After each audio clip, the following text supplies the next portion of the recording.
Hi, welcome to this session. This session is for antiarrhythmic agents. I'm Dr. Ahmed Nawaz Khan from School of Pharmacy, Graphicera Hill University, Dehradun. In the previous session, we have discussed the number of the cardiac problems. We have discussed how the diagnosis of arrhythmias take place and what are the arrhythmia and some antiarrhythmic medicine classes. So there are several diseases which belongs to the cardiac problems. They may be the heart failure, some coronary artery disease, valve disease, some cardiomyopathy, or cardiac arrhythmias, etc. So what is this arrhythmia? Arrhythmia is a problem with the rate or rhythm of the heartbeat. And during this arrhythmia, the heart can beat too fast or too slow or with irregular rhythm. So we discussed in the previous session that when a heart beat too fast, the condition is called tachycardia. And when heart beat too slow, the condition is called the bradycardia. This arrhythmia is basically caused by changes in the heart tissue, which are the myocardial cells, and the activity or in the electrical signals which control the heartbeat. Some of the diagnostic tests for the arrhythmias is one of the prominent is the ECG or EKG. It may be X-ray, echocardiography, some blood tests. The arrhythmias, they are of several types, and we have discussed some bradyarrhythmias, which is a combination of arrhythmia, that is the rhythmic problem, plus bradycardia. So that is bradyarrhythmia, which is a slow heart rate. We also discussed about the premature or extra heartbeat arrhythmias. That means a premature heartbeat happens when signal to beat comes early. That means a patient feels like a skipped beat. There is one more arrhythmia which is known as supraventricular arrhythmias. That is the upper heart chamber, which is called the atrium. It starts from that portion, the atrium, or the gateway to the lower chamber called the supraventricular arrhythmias. So this rhythmic problem, if it starts from the atrium or the gateway to the lower chamber, so this is known as supraventricular arrhythmias.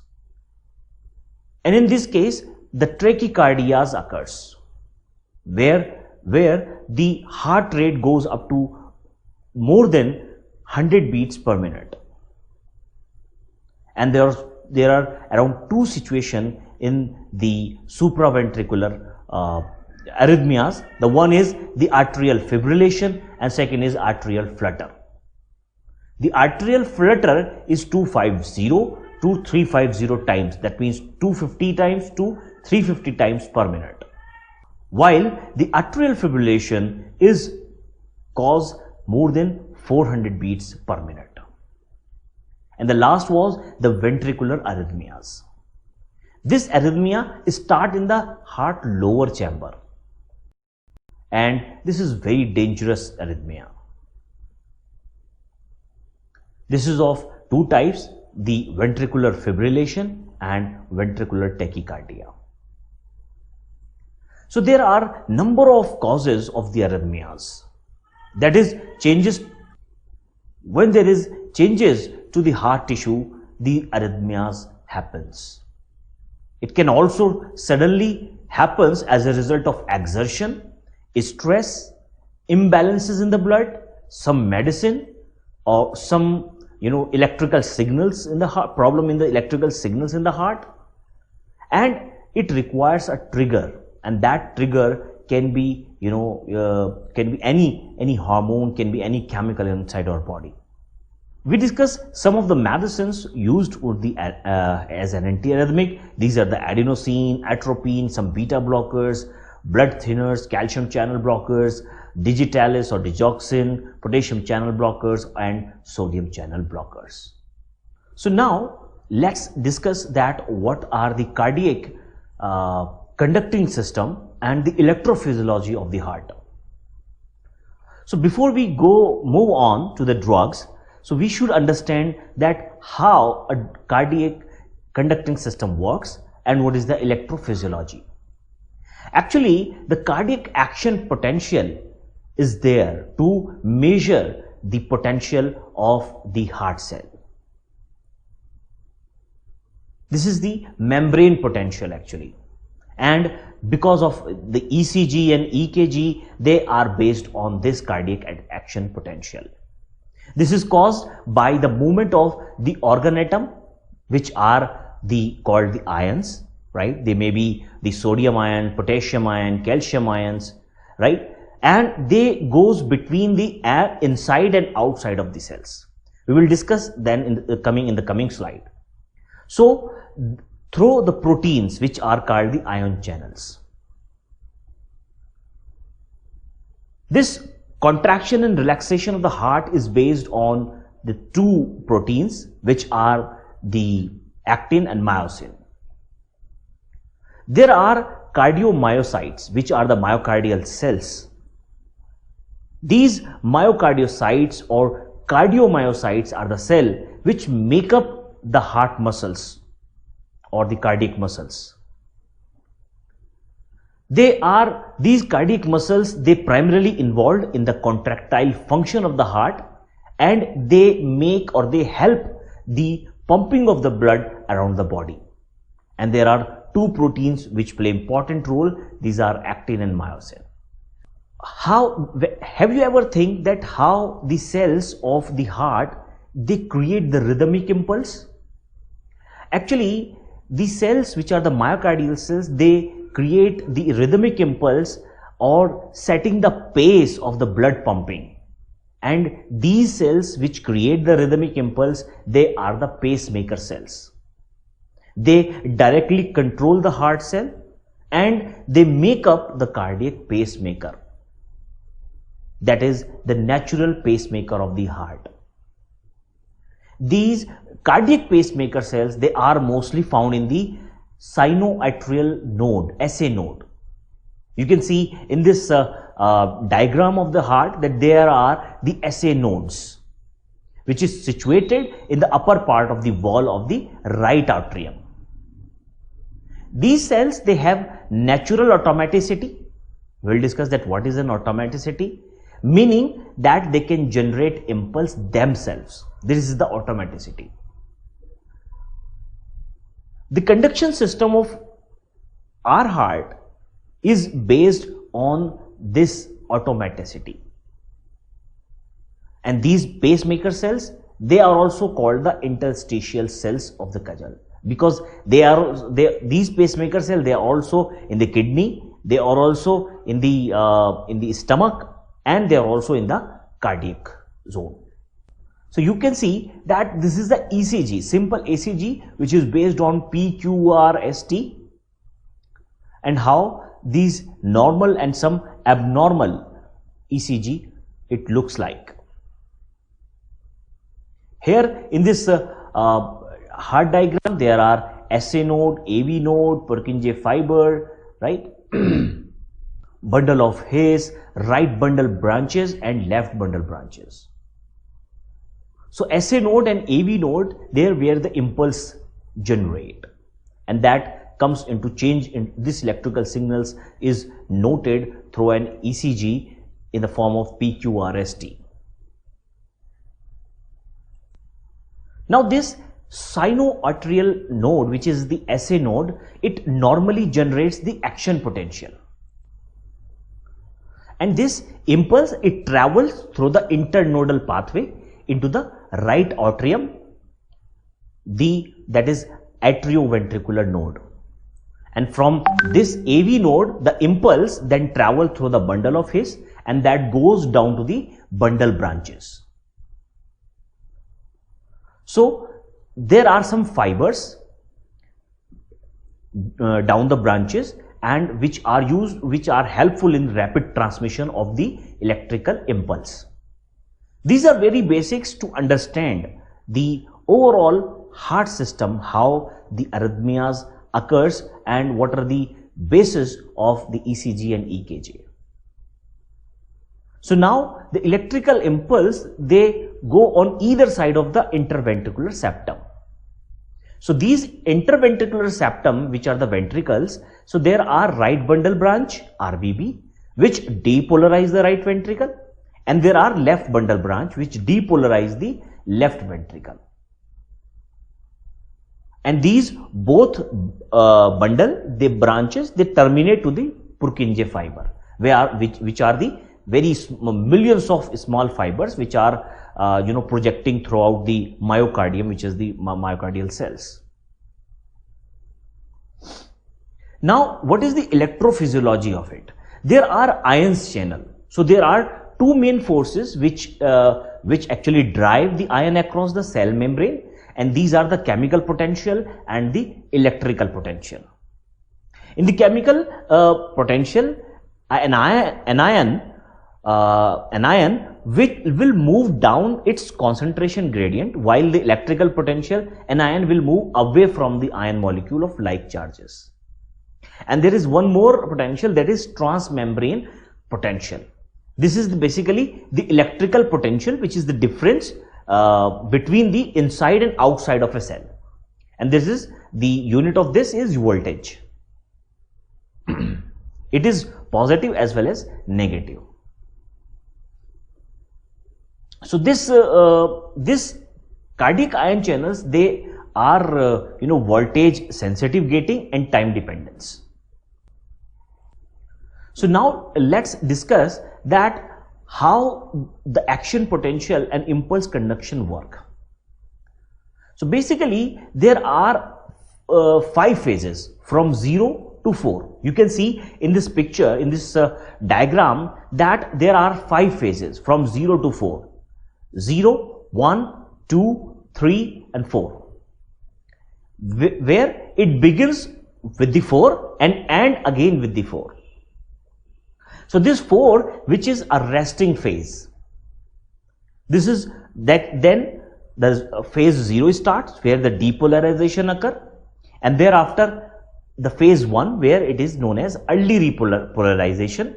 In the phase 2, the plateau phase, it is known as the plateau phase. Then phase 3, this is the repolarization. The first one is the resting phase, the second one is the depolarization, the phase 1 is the early polarization, then second phase is the plateau phase, and the phase 3 is repolarization, and again the resting phase comes, which is the phase 0. Now you can see in both of these diagrams that how the different class of these antiarrhythmic drugs, they works, on which phase they works, right? Like just the class 1, which is a sodium channel blocker, it works on the 0 phase, right? And the class 4, which works on the calcium channel blocker on the second phase. The class 3, which works on the potassium channel blockers, and the class 2, which works on the beta blockers. Now in the second picture, you can see that how the sodium, and in the 0 phase, what is happening that to the sodium channel, calcium channel and the potassium channel, and what's happening to the sodium ion in the 0 phase. This is intracellular fluid and the extracellular fluid, ECF and ICF. And this is how these action potential of the cardiac muscles works.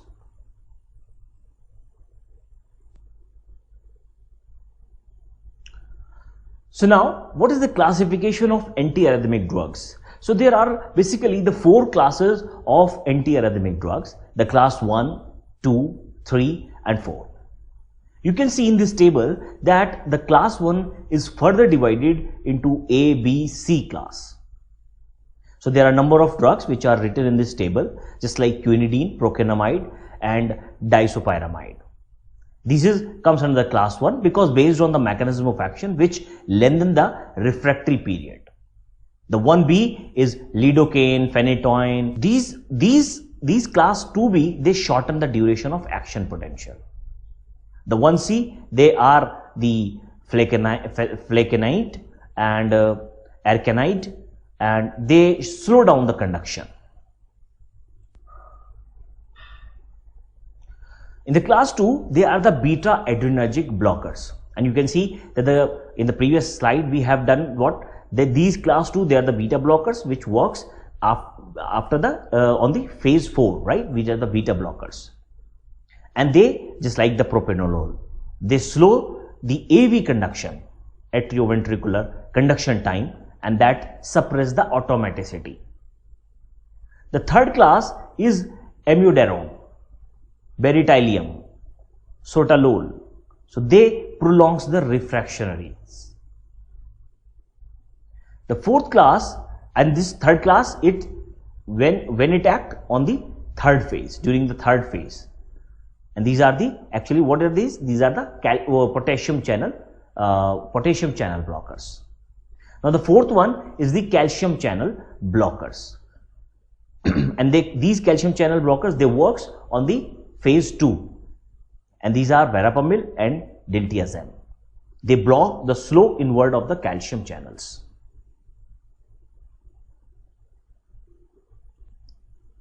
So now let's discuss these drugs one by one. So these antiarrhythmic drugs, they can be placed into 4 separate classes, just like we have discussed class 1, class 2, class 3 and class 4. Basically based on their mechanism of action or the pattern of the electrophysiological effect they produce on the heart tissues. So on these basis, they are classified as 1, 2, 3 and 4, and one is further classified into 1A, 1B and 1C. So it is these agents, they normally these antiarrhythmic drugs, they have a potential to aggravate the arrhythmias, and this is known as the proarrhythmias. This proarrhythmia actually, it develops from an increase in the density of the single ectopic beats, which is very common in the number of patients, and which is because of the dysfunction in the left ventricle or the tachycardia.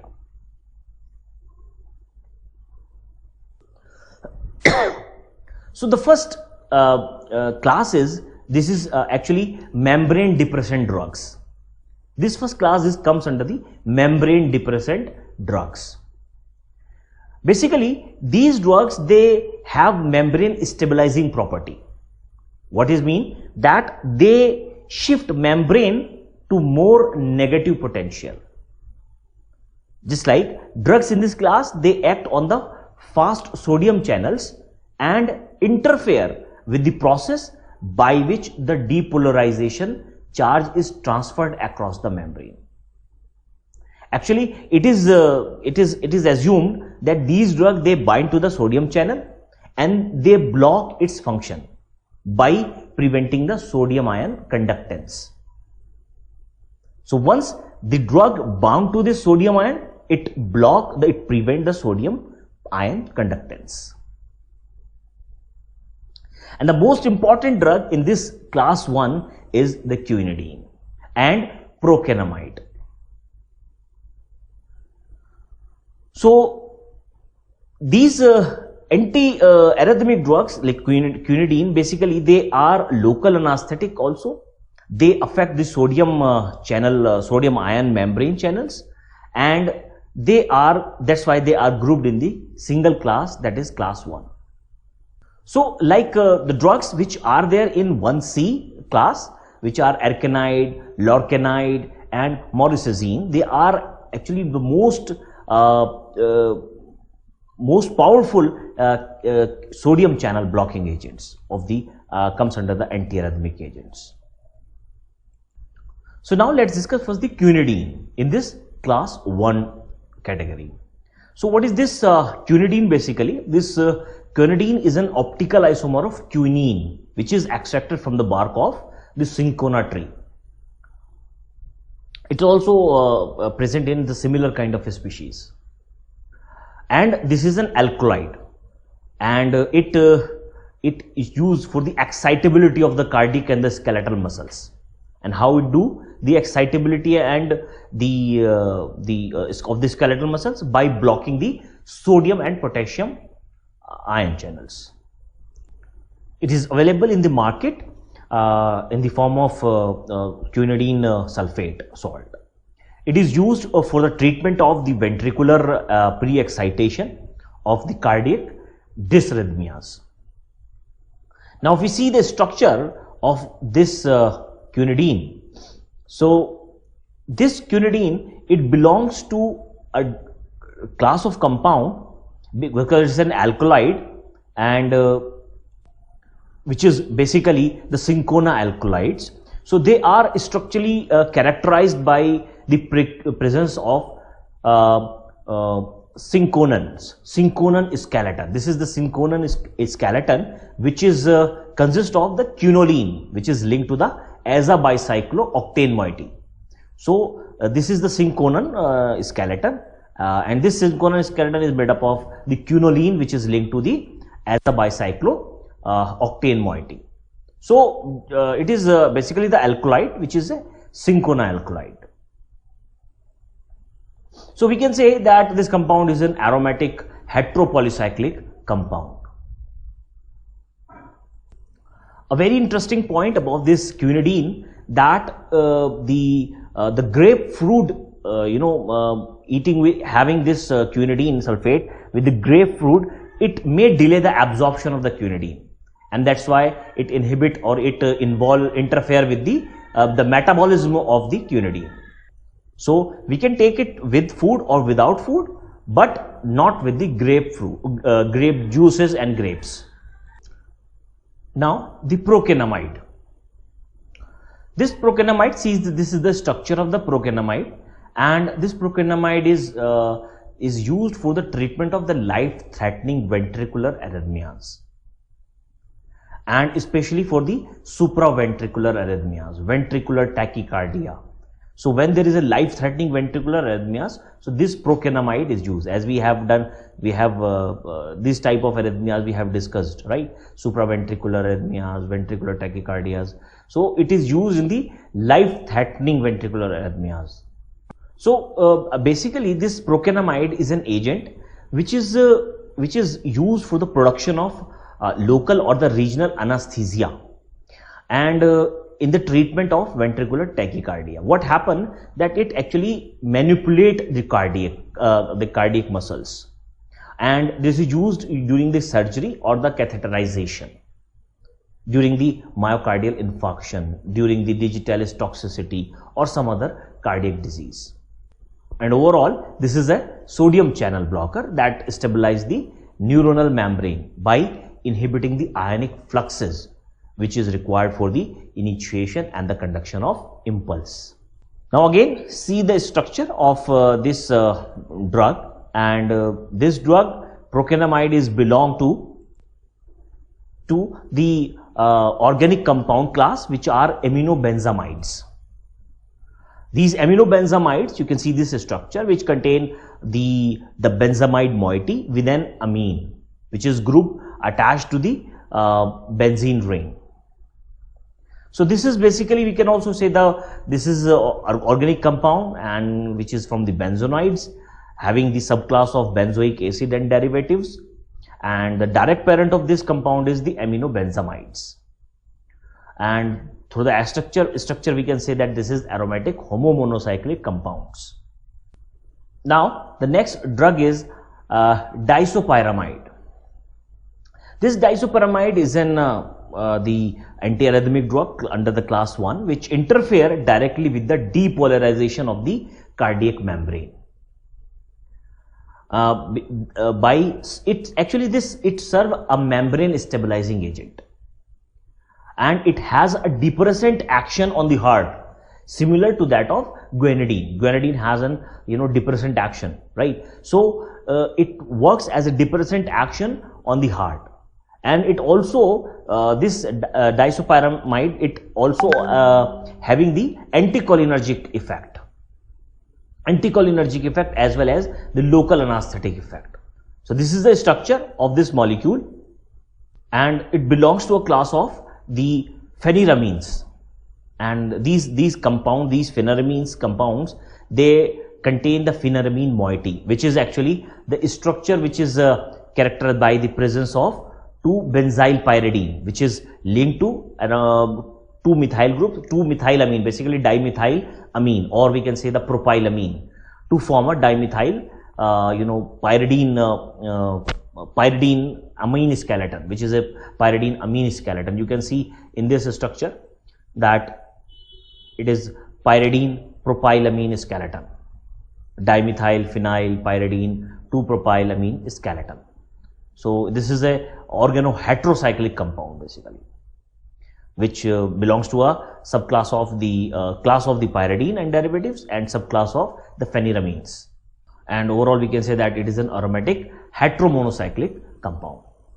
So if we talk about its use, this is used for the treatment of the ventricular arrhythmias like the Prokanamide, and it is used in the ventricular tachycardia, ventricular pre-excitation, and the cardiac dysarrhythmias. And obviously, so overall it is a class 1 drug. Now let's how this Diazoparamide it is synthesized. So this is the synthetic scheme for the synthesis of the Diazoparamide. This Diazoparamide, if we look at the structure here, that it is a disubstituted butyramide. It is a it looks like that it is a disubstituted and the butyramide. Now this Diazoparamide, it is actually very related to acyclic narcotics, and that gives antiarrhythmic activity. Basically, it also gives some acyclic narcotics activity. Now, in this reaction, it is the alkylation of the anion which comes from this phenyl acetonitrile moiety. This is the phenyl acetonitrile moiety, and when this phenyl acetonitrile moiety it react with the 2-bromopyridine, it gives this molecule, and this molecule which further on the reaction with N,N-diisopropyl 2-chloroethylamine, then it gives this molecule, which on hydration of the nitrile in sulfuric acid, it gives diisopyramide.